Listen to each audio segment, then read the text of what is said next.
Hello student, welcome back to my YouTube channel Arihant lecture. Guys, आज के इस video में हम बात करेंगे क्लास 10 साइंस का बिल्कुल वायरल पेपर। और ये पेपर 110% आपकी बोर्ड एग्जाम में आने वाला है। ठीक है, ये जो पेपर है बिल्कुल वायरल पेपर है। अगर आपने इस वीडियो पे क्लिक किया है तो आप एक लकी इंसान हो, क्योंकि आपको बोर्ड परीक्षा में 70 में 70 नंबर लाने से कोई नहीं रोक सकता, ये मेरी गारंटी। ठीक है, और ये जो पेपर है 29 फरवरी को ये पेपर आएगा। और इस पेपर को जब आप दे कर आओगे तो इस पेपर को आप खोजोगे। ठीक है, और खोज के आप हमें थैंक्स सर बोलोगे, क्योंकि जो बताया था उसी को हम एकदम बिल्कुल फोड़ कर चले आए। ठीक है, और इस बार हमें बोर्ड एग्जाम में 98% लाना है।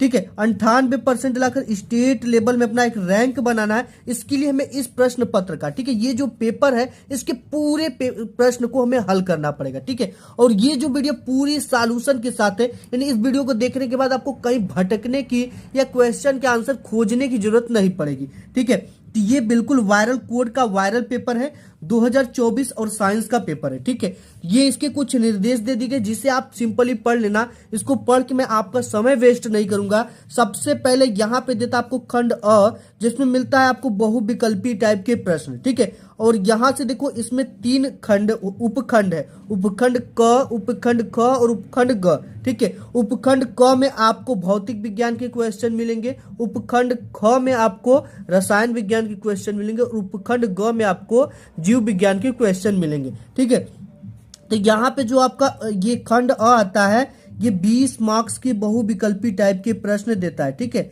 इसका आंसर आपको OMR सीट पे देना है, जिसको आपको बोर्ड द्वारा प्रोवाइड किया जाएगा।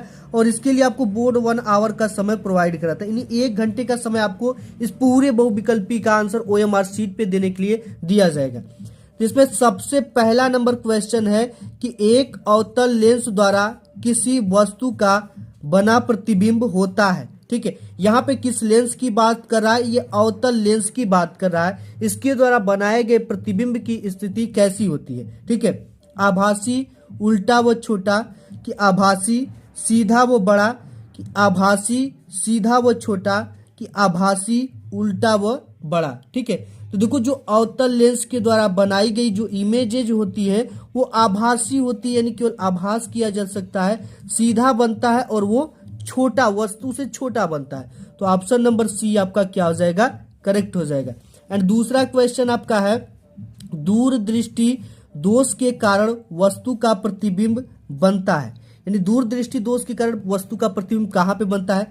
रेटिना पर बनता है, रेटिना से आगे बनता है, रेटिना से पीछे बनता है, या नेत्र लेंस पर बनता है। ठीक है, तो ये देखो जब यहाँ पे अगर आपको दूरदृष्टि दोष हो जाता है तो अनंत से आने वाली जो प्रकाश की किरणें होती है वो जब आपके इस नेत्र पर पड़ती है, ठीक है, तो ये क्या करता है, जब इस नेत्र के लेंस पर पड़ती है, यहाँ पे 2 प्रकाश की किरणें डालते, तो ये क्या करती है कि इसका जो इमेज बनता है ना, ये जहाँ पे मिलेंगी वहीं पे इसका प्रतिबिंब बनता है। तो ये रेटिना, यहाँ पे रेटिना आर है और इसके पीछे बनाता है। ठीक है, तो दूरदृष्टि दोष इस व्यक्ति को हुआ है, तो जो इसका इमेज बनेगी वो रेटिना के पीछे बनेगा। ऑप्शन नंबर आपका सी करेक्ट हो गया। ठीक है, तीसरा क्वेश्चन है कि 2 चालक तार जिनके पदार्थ लंबाई तथा व्यास समान है, किसी विद्युत परिपथ में पहले श्रेणी क्रम में और फिर समांतर क्रम में संयोजित किए जाते हैं। श्रेणी क्रम तथा समांतर क्रम संयोजन में उत्पन्न ऊष्मा का अनुपात होगा।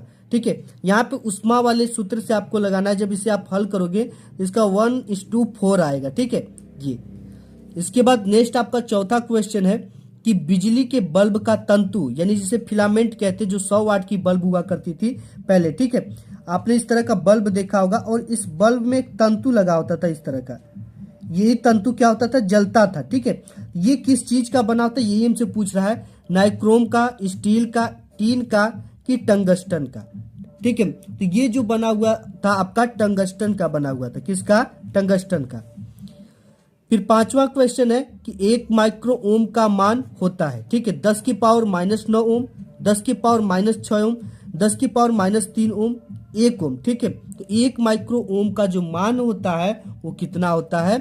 ये आपका 10 की पावर -6 ओम। ऑप्शन नंबर बी आपका करेक्ट हो जाएगा। इसके बाद छठा क्वेश्चन है कि किलोवाट घंटा का मात्रक है वैद्युत शक्ति का, विद्युत धारा का, वैद्युत ऊर्जा का, विद्युत आवेश का। ठीक है, तो देखो जो यहाँ पे आपका किलोवाट घंटा, ये विद्युत ऊर्जा का क्या है? मात्रक है। किसका है? विद्युत ऊर्जा का मात्रक है। तो यहाँ पे ऑप्शन नंबर आपका सी करेक्ट हो जाएगा। 7वां क्वेश्चन है कि चुंबकीय क्षेत्र की तीव्रता का मात्रक होता है वेबर पर मीटर का स्क्वायर, ठीक है, टेस्ला, वेबर या ऑर्स्टेड, ठीक है। तो यहाँ पे जो चुंबकीय क्षेत्र का आपका मात्रक होता है वो टेस्ला होता है। क्या होता है? टेस्ला। ऑप्शन नंबर बी आपका करेक्ट हो जाएगा। अब यहाँ से आपका आ जाता है उपखंड ख। उपखंड ख में आपको रसायन विज्ञान से रिलेटेड क्वेश्चन मिलते हैं।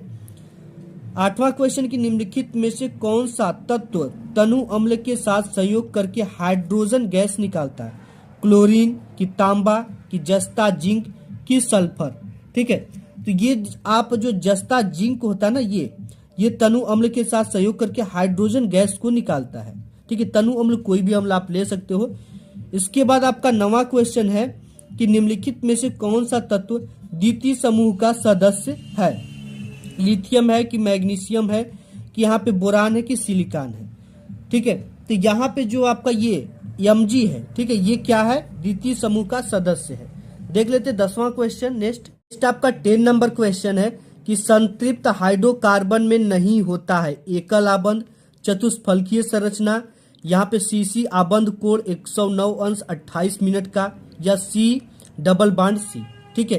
तो क्या नहीं होता ये हमसे पूछ रखा है। तो यहाँ पे सी डबल बॉन्ड सी संतृप्त हाइड्रोकार्बन में नहीं होता, क्योंकि देखो जो संतृप्त हाइड्रोकार्बन होगा वो उसकी कितने परमाणु होते हैं? हाइड्रोजन 4, ठीक है। तो चारों जब भरा रहेगा तो इसमें डबल बॉन्ड नहीं लगेगा। अगर यहाँ पे अगर एक हाइड्रोजन कम है तो यहाँ पे क्या होगा? इस तरह से लग जाएगा सी डबल बॉन्ड एच और 2 ठो एच यहाँ पे जोड़ दो तो एच यहाँ पे। तो ये असंतृप्त हाइड्रोकार्बन है, जो जिसका पूरा, जिसे यहाँ पे CH4 होता है, कार्बन का 4 होता है, ठीक है। तो जब चारों इसका भरा हुआ है, ठीक है, परमाणु क्रमांक चारों भरा है तो ये संतृप्त है। लेकिन अगर एक तो नहीं भरा है तो उसके लिए हम डबल बॉन्ड लगाते हैं, ये असंतृप्त है। यहाँ से सी डबल बॉन्ड सी वाला क्या है? ये संतृप्त हाइड्रोकार्बन में नहीं होता है ये चीजें, ठीक है। ये जब संतृप्त होती है तो यहाँ पे संतृप्त है तो इसमें नहीं है। इसके बाद है कि नेक्स्ट 11 नंबर की अधातु है, के है कि एफ है कि एल है कि एन ए है, ठीक है। यहाँ पे पोटेशियम है कि एल्यूमिनियम है कि सोडियम है, आपको बताना है कि अधातु इसमें से कौन है, ठीक है। तो यहाँ पे जो आपका ये एफ, इसमें से जो आपका एफ में फ्लोरीन होता है, ठीक है। तो ये फ्लोरीन वाला ऑप्शन करेक्ट हो जाएगा।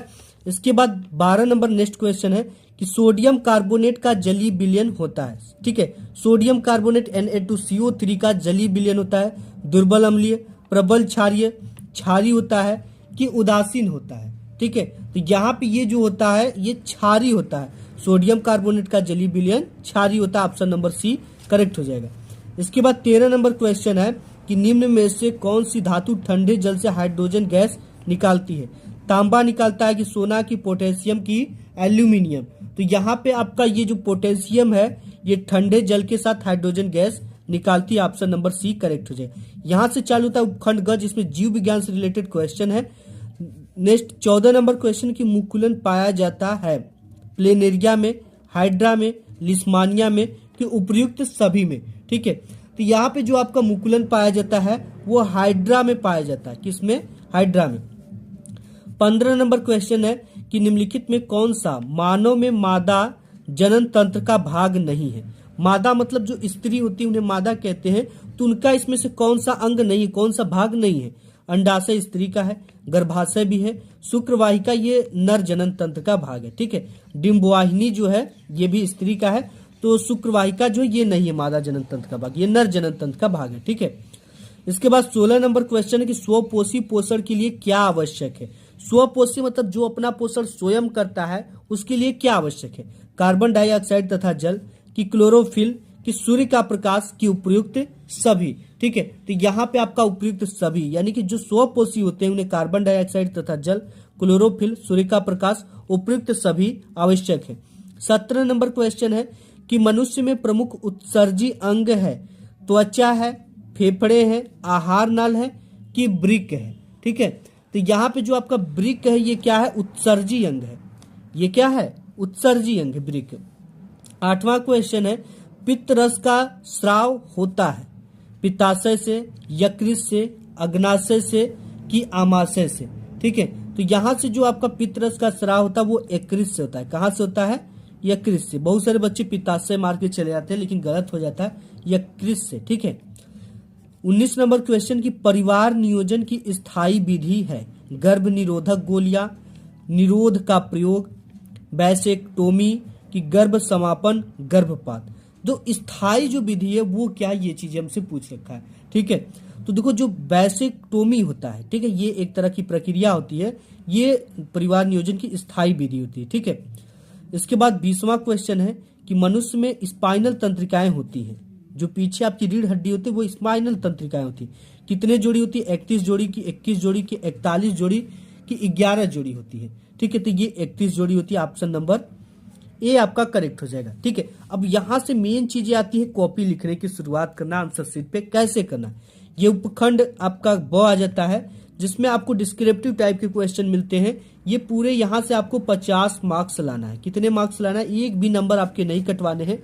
क्या तरीका है, कैसे तरीका, कैसे लिखना है क्वेश्चन का आंसर, ये चीजें हम देखेंगे। यहां से उपखंड क आ जाता है, जिसमें आपको भौतिक विज्ञान से रिलेटेड क्वेश्चन मिल जाते हैं साइंस में।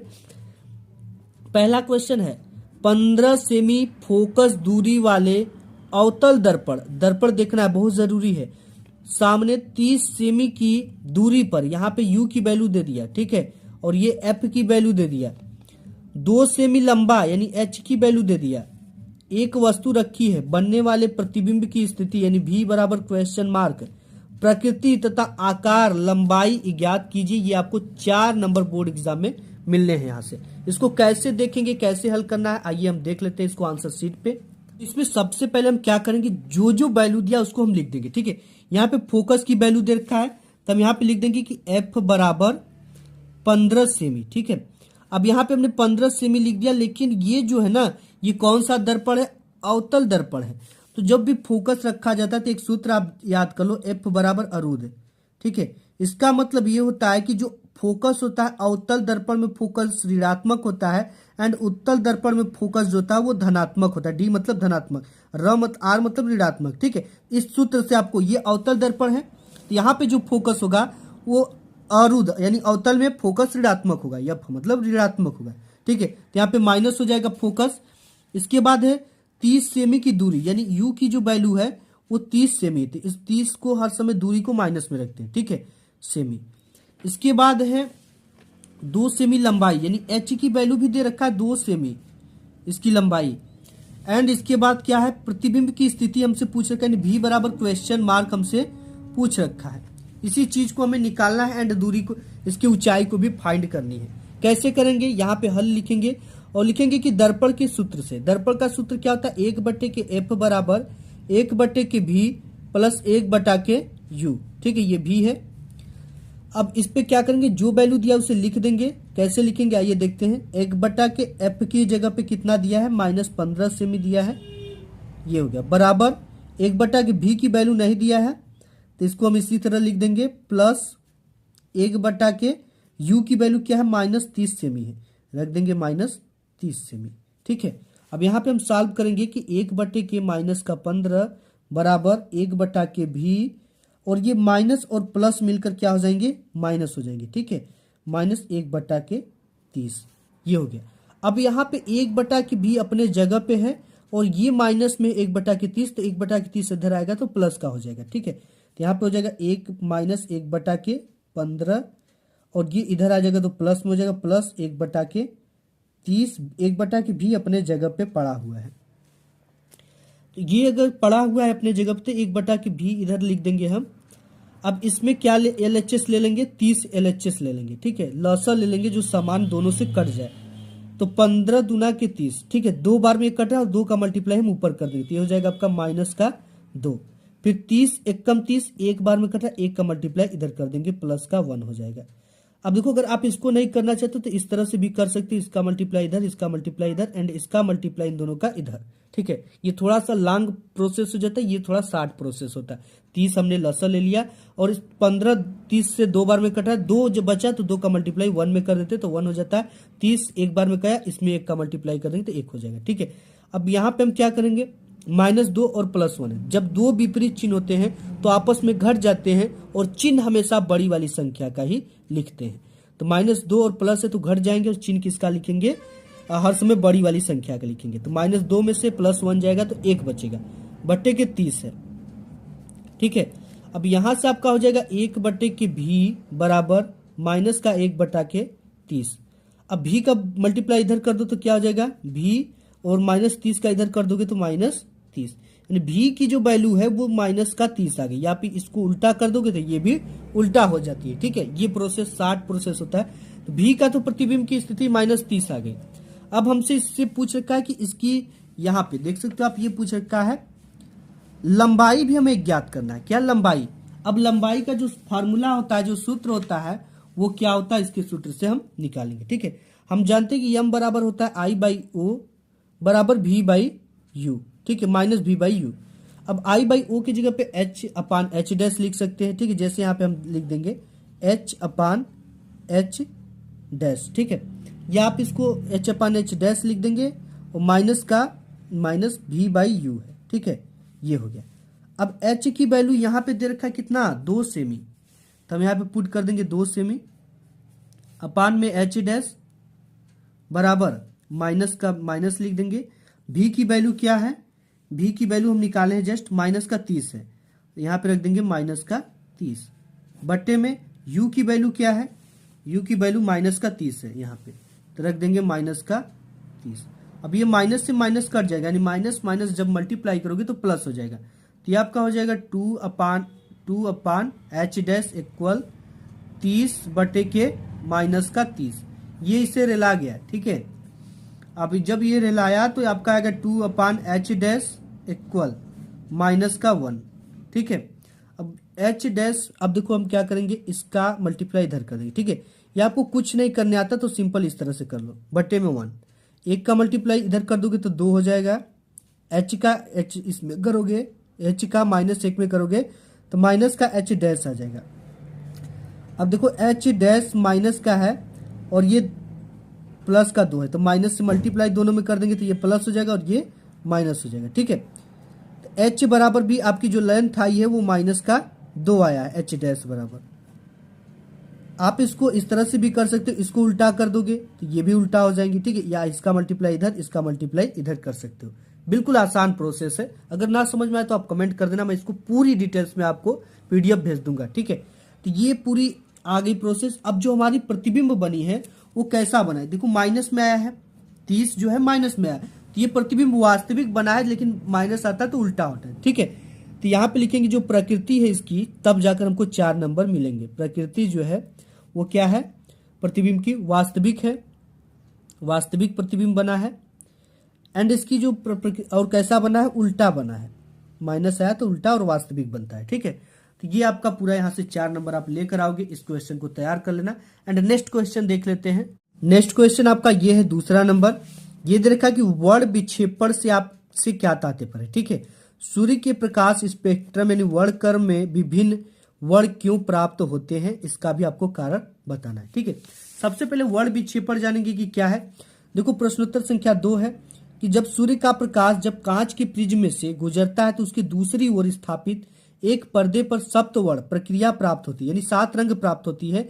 इस वर्ण प्रतिक्रम को हम स्पेक्ट्रम कहते हैं। ठीक है, और जब श्वेत प्रकाश की कोई किरण प्रिज्म से होकर गुजरती है तब उसके विभिन्न घटक रंग विभिन्न कोणों से बाहर निकलते हैं। यानी कि अगर आप इस तरह से एक प्रिज्म लोगे, ठीक है, और इस पे सूर्य का श्वेत प्रकाश जब भी डालोगे, यहाँ पे सूर्य का हम क्या करेंगे, श्वेत प्रकाश डालेंगे,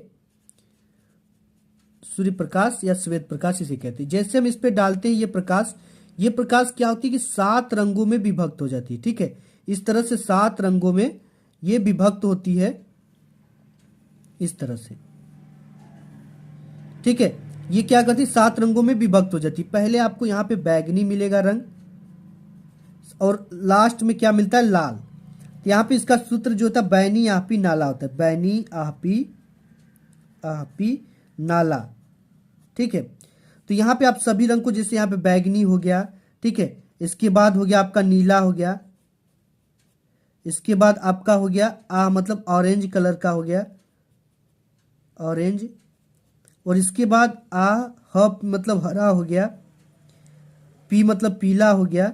ठीक है, और यहाँ पे नारंगी लाल हो गया। ये 7 रंग, 1 2 3 4 5 6 और यहाँ पे एक नारंगी रंग हो जाएगा। ठीक है, इस तरह से श्वेत प्रकाश में विभक्त हो जाती। इसी तरह से आपको देखना और इस सूत्र से पूरे रंगों का नाम तैयार कर लेना, बैनी, आपी, नाला। ठीक है, तो ये हो गया आपका, यानी कि जब भी सूर्य का प्रकाश किसी प्रिज्म पे पड़ता है तो 7 रंगों में विभक्त हो जाता है। उस प्रोसेस को हम क्या कहते हैं, वर्ण विक्षेपण कहते हैं। ठीक है, यानी प्रकाश का 7 रंगों में विभक्त हो जाना वर्ण विक्षेपण कहलाता है। सिंपल परिभाषा, इसको तैयार कर लेना।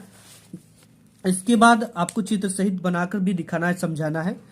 और इसके बाद अगर तीसरा क्वेश्चन है कि 60 वाट 220 वोल्ट, 100 वाट 220 वोल्ट के दो विद्युत बल्ब श्रेणी क्रम में 220 वोल्ट के विद्युत मेन से संयोजित किए गए हैं। दोनों विद्युत बल्बों में प्रवाहित होने वाली विद्युत धाराओं की गणना कीजिए। धारा की गणना बोल रखा है। ठीक है, एक एक चीजों को हम सॉल्व करते चलेंगे और समझेंगे कि कैसे इसे हल करना। आइए चलते हैं आंसर शीट पे। यहाँ पे जो जो वैल्यू दिया है उसे हम सबसे पहले लिखना है। ठीक है, यानी पहले बल्ब में बोल रखा है कि 60 वाट और 220 वोल्ट।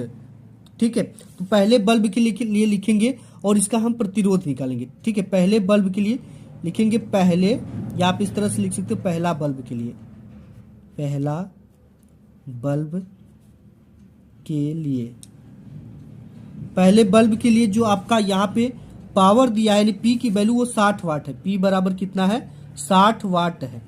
और इसके बाद विभवांतर कितना दिया है, 220 वोल्ट, यानी जो वोल्टेज दिया गया है वो 220 वोल्ट दिया गया है।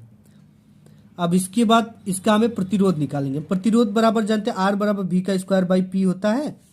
अब यहाँ से प्रतिरोध R1 इसको निकालो, पहले के लिए निकाले तो R1, तो यहाँ से R1 बराबर हो जाएगा वी का स्क्वायर। तो आपको वी क्या दिया है, 220 वोल्ट, 220 गुणित 220 हम लिख देंगे इसको। ठीक है, वी का स्क्वायर मतलब 2 बार है, तो इस तरह से लिख दिया। और P जो है कितना है, 60 वाट है।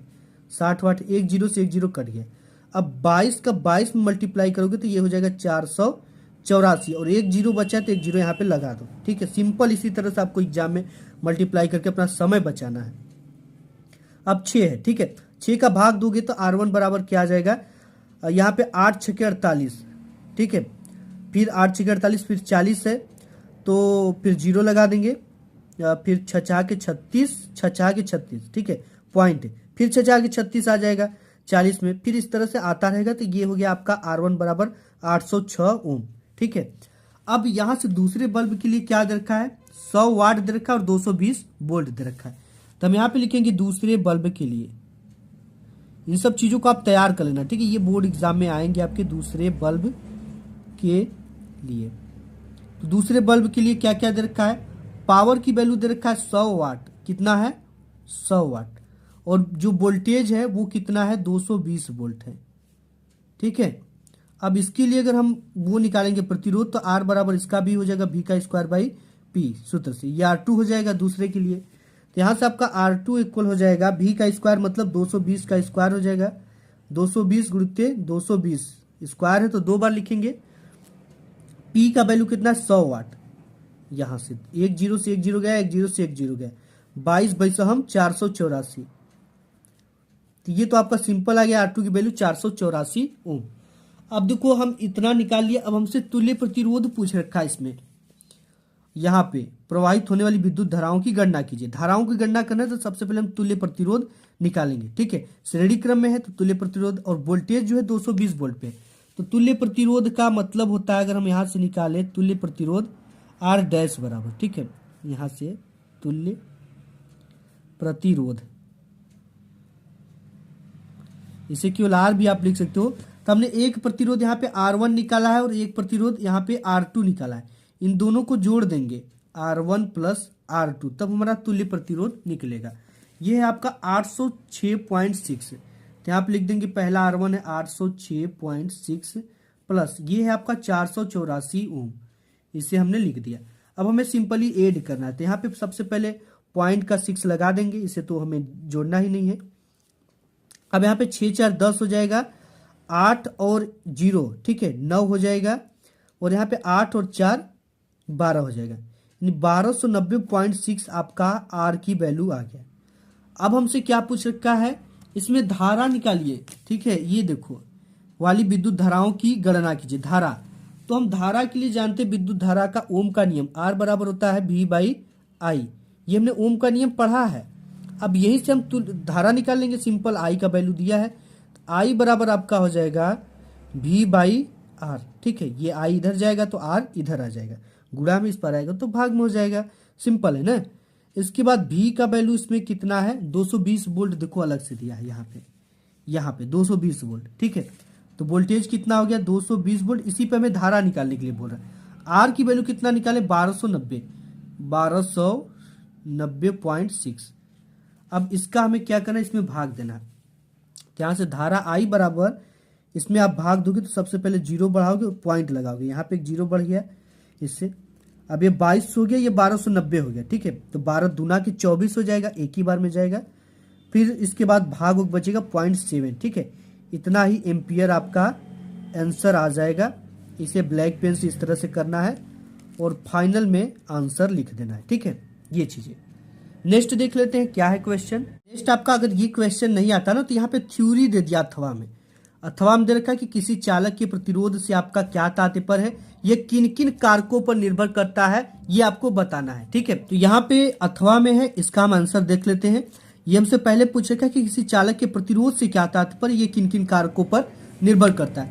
सबसे पहले हम यहाँ पे प्रश्नोत्तर संख्या 3 का अथवा देख रहे हैं। चालक का प्रतिरोध क्या है। सबसे पहले किसी चालक का प्रतिरोध उसकी लंबाई के अनुक्रमानुपाती एवं उसके अनुप्रस्थ काट का मतलब क्षेत्रफल होता है। ठीक है, क्षेत्रफल के व्युत्क्रमानुपाती होता है। ठीक है, और प्रतिरोध की अगर परिभाषा करें तो सिंपल भाषा में आप लिख सकते हो, क्या लिख सकते हो कि वैद्युत धारा के प्रवाह में जो रुकावट आती है, रुकावट करने का काम करता है, उसे प्रतिरोध कहते हैं।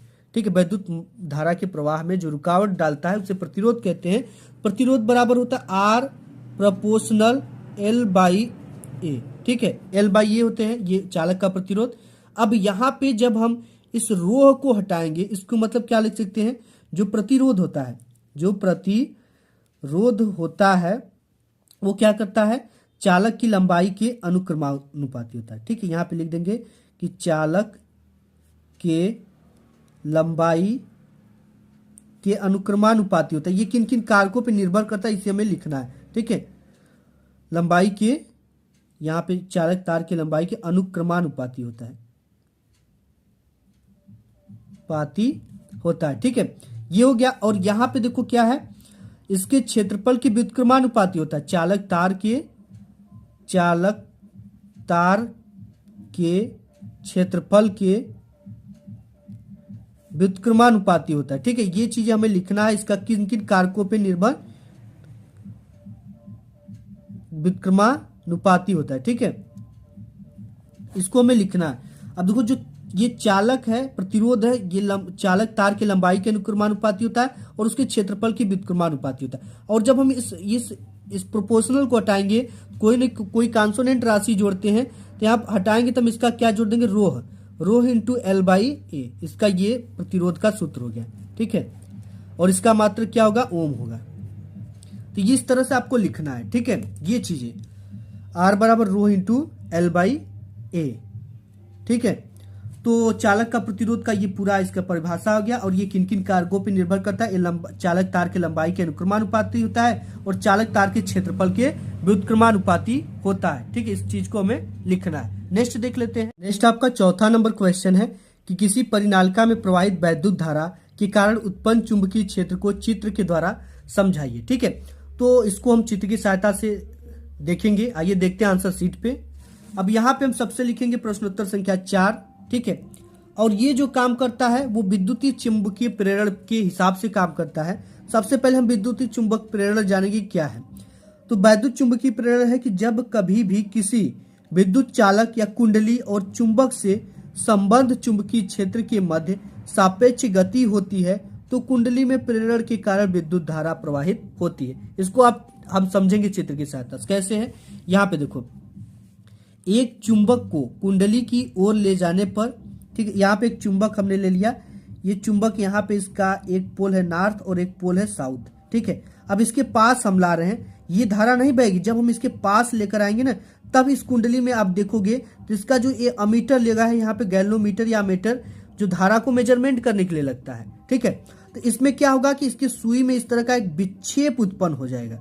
तो विक्षेप उत्पन्न होने का मतलब ये इस तरह संकेत करती है कि इसमें धारा प्रवाहित हो रही है। इसी चीज को हम यहाँ पे लिखेंगे कि एक चुंबक को कुंडली की ओर ले जाने पर कुंडली के सर्किट में विद्युत धारा उत्पन्न होता है, जो सर्किट में लगे अमीटर गैल्वेनोमीटर की सुई के विक्षेप के द्वारा दर्शाई जाती है। ठीक है, इस तरह से आप इसको भी लिख दोगे तो 4 नंबर मिल जाएगा। इसका चित्र बनाकर इसकी पूरी डिटेल्स लिखनी। ये देखो अमीटर लगा हुआ और यहाँ पे ये धारा प्रवाहित हो रही है। ठीक है, इस तरह से ये क्या है, परिनालिका है।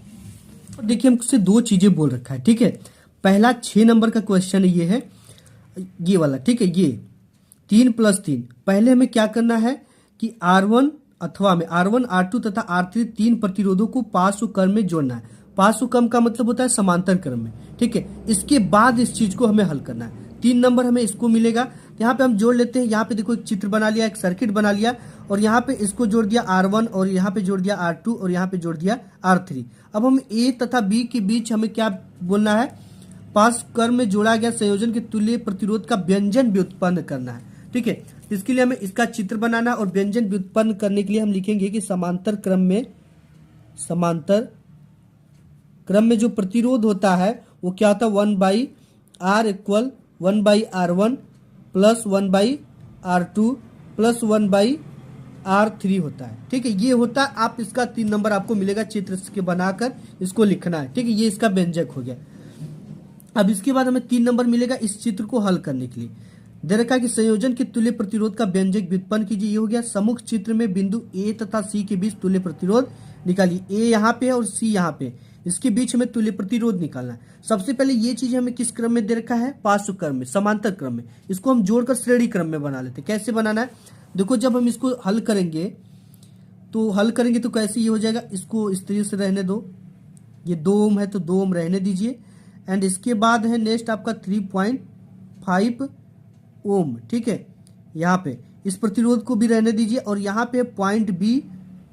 अब इसको हमें सॉल्व करना है। ठीक है, 2 ओम 6 ओम 6 ओम, ये किस क्रम में, समांतर क्रम में। तो 1/R बराबर आपका क्या हो जाएगा, 1/R1 plus 1/R2 plus 1/R3। ठीक है, 1/R1 ही इसको आप लिख दीजिए, 1/R1 इक्वल R डैश। ठीक है, यहाँ पे R1 है तो यहाँ पे R डैश आप लगाएंगे यहाँ पे। ठीक है, अब R1 की वैल्यू क्या है, 2 ओम, तो यहाँ पे रख देंगे 1/2 प्लस फिर कितना है R2 की 6 ओम, तो 1/6 ओम प्लस फिर कितना है R3 की 1/6।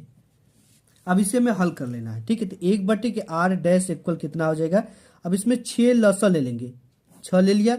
अब ये 2 तिहाई 6, 3 बार में कटा, 3 का मल्टीप्लाई इधर कर देंगे 3, और 6 एक बार में कट जाएगा, 1 का ऊपर 1, 6 एक बार में कट जाएगा, 1 का ऊपर 1। ठीक है, 1/R डैश इक्वल आपके पास क्या आ गया, 3 1 4 1 5, यानी 5/6।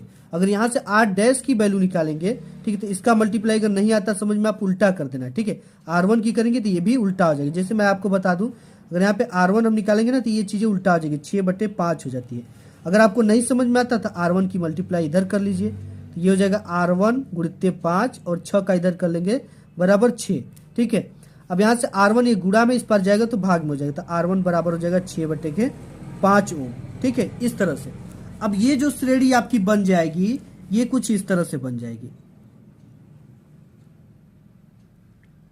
ठीक है, यहाँ पे C है। अब इसका वैल्यू हमने कितना निकाल दिया, 6/5। ठीक है, इसका आप भाग भी दे दोगे तो एक बार में जाएगा 5 दूना के 10। ठीक है, 1.2 ओम इसका बन गया, 1.2 ये चीजें।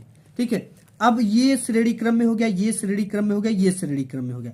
अब इसको हम क्या करेंगे, R डबल डैश की वैल्यू निकालेंगे। श्रेणी क्रम का जो फार्मूला होता है वो होता है R1 plus R2 plus R dash हमने निकाला, यहाँ पे R डैश रख दो R3 की जगह पे।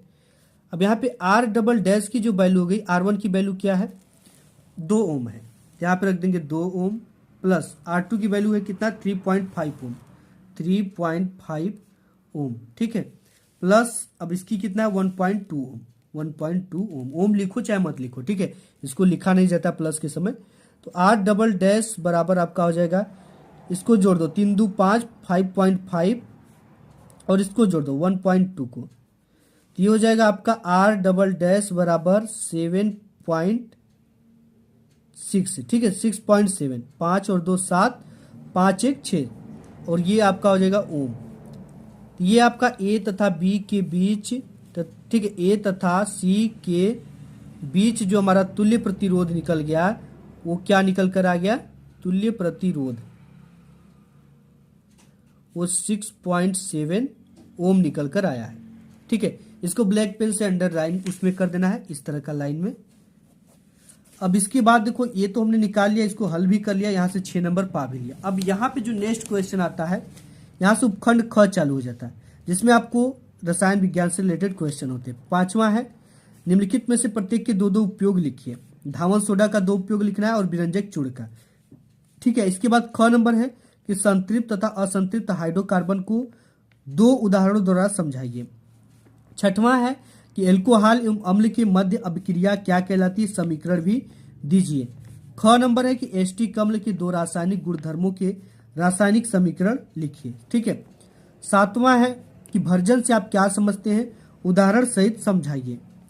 ख नंबर है कि खाने के सोडे के निर्माण का विधि लिखिए। ठीक है, ग नंबर है कि पीएच मूल्य से आप क्या समझते हैं, पीएच मूल्य बराबर 8 वाले विलयन की प्रकृति क्या होगी, इसके बारे में बताना है। ठीक है, अथवा ये क्वेश्चन नहीं करना चाहते हो 7वां, तो प्रतिस्थापन अभिक्रिया क्या है, टिप्पणी लिखना है। निस्तापन क्या है, साबुन तथा अपमार्जक का निर्मलन लिखिए, यानी दोनों में अंतर लिखिए। यहाँ से आ जाता है उपखंड ख, ये होते हैं पौधे में जल का परिवहन किसके द्वारा होता है, इसकी क्रिया विधि को समझाइए। अथवा ये नहीं आता तो कायिक प्रवर्धन किसे कहते हैं, इसकी विधियों का उदाहरण सहित वर्णन कीजिए। ठीक है, तंत्रिका तंत्र को परिभाषित कीजिए, एक तंत्रिका कोशिका का नामांकित चित्र बनाइए। ये सब बहुत आसान क्वेश्चन है। ठीक है, कायिक प्रवर्धन मतलब क्या होता है कि पौधे के किसी भी एक भाग से काट कर कोई भी टहनी, उसको हम क्या कर देंगे, मिट्टी में लगा देंगे और वहां से एक नए पौधे का निर्माण हो जाएगा, वही कायिक प्रवर्धन कहलाता है। 10वां की परिवार नियोजन की विभिन्न विधियों का वर्णन कीजिए, स्थायी विधि, अस्थायी विधि।